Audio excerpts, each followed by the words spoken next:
Welcome to another episode of Sports and Discourse with your host Derek Stevenson. And listen, Jim Harbaugh, right?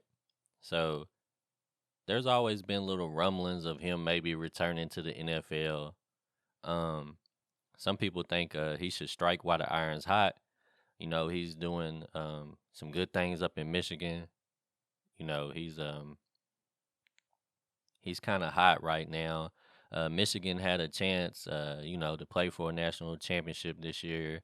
It didn't work out for him, but they definitely was in the running, right? So he had actually talked to he was doing a recruiting visit, right? And he went to talk to a four-star wide receiver recruit, Darius Clemens, right? And he was having a conversation with Darius's father, who's named Larry, and apparently Larry asked him if he wouldn't mind having a conversation with their pastor, right? And so of course, Jim he agreed to it, and he spoke with their pastor, and the pastor just asked him. He said, you know, everybody's hearing the rumors of you maybe considering returning to the NFL. And I guess they asked him where he stood on that. And he told them the honest truth that he is going to entertain offers from the NFL. And it just had me wondering, like, how would you feel if if your son was being recruited and the coach that obviously wanted you to make a commitment to him and to the school was just honest that if the right opportunity comes around, he may or may not be there. Um, because if you look at the landscape of college sports today, college sports is driven by the coaching. Um, you know, uh, as much as people want to believe that it's about the universities, and me being a Kentucky fan and knowing about that Kentucky basketball tradition, I got to be honest with you. Those days are over when kids just grow up wanting to play for a particular school. Um, when we first got John Calipari, he uh he already had the number one recruiting class at Memphis. He had John Wall, he had DeMarcus Cousins, he had Xavier Henry, and he was rounding out the class. He was recruiting some other players. Well, when he got the job at Kentucky, um, John Wall and Cousins came with him, and he ended up getting Bledsoe, a couple other guys. Um, but you know, Cousins and Wall, their dream wasn't to play for Kentucky. They wanted to play for Calipari, and they went where Calipari went.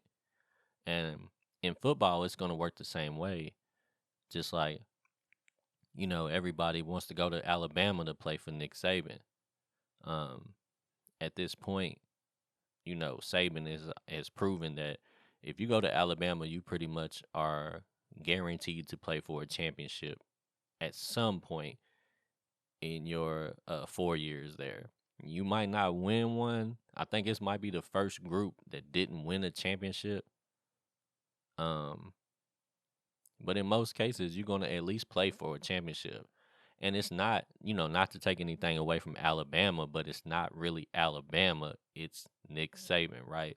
So if he goes to another school, the players are going to follow, right? And Alabama would fall off. So college athletics is just driven by the coaches. Um, Kids go where the coaches go. And same way with, Deion Sanders is proving that down in Jackson State. Um, he's actually getting top level recruits to come to Jackson State when they could go to, Florida State, Alabama, these other big, big time schools. But they choosing to go and play for Deion Sanders. And I just wonder, like, if I was in position, right? Um, and I was being recruited by a lot of these coaches, I don't know how comfortable I would feel if the coach told me he's probably going to entertain offers from NFL teams.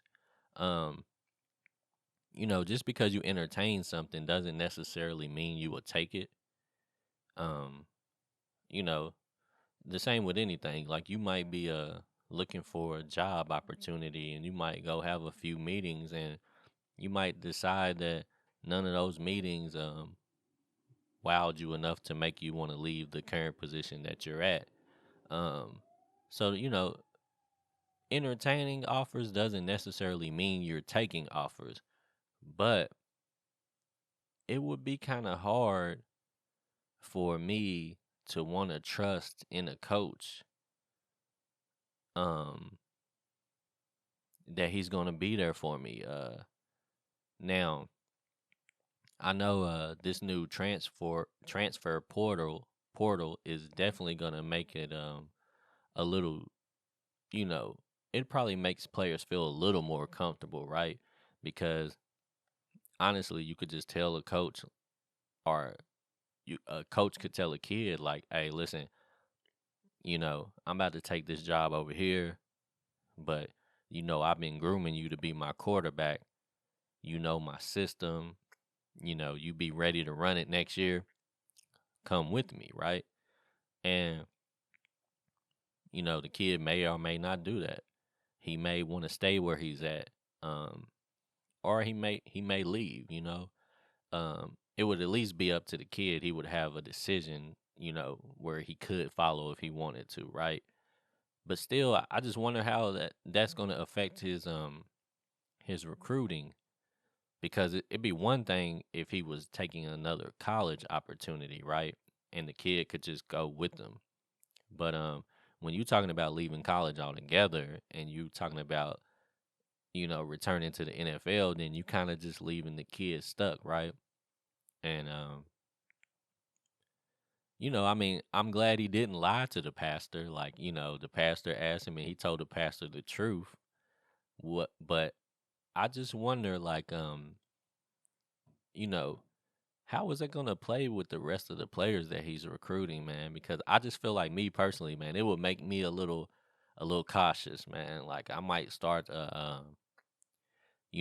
I might start entertaining more recruiting offers, just like he's gonna be entertaining offers from the NFL. So it would make it a little bit more difficult to me, man. But anyways, y'all let me know. Um, what do y'all think about that, man? And would you be willing to sit down and put all your faith in Jim Harbaugh, or would you have to start looking somewhere else, man? Just let me know, and we'll talk about it on the next one, Sports and Discourse, with your host Derek Stevenson.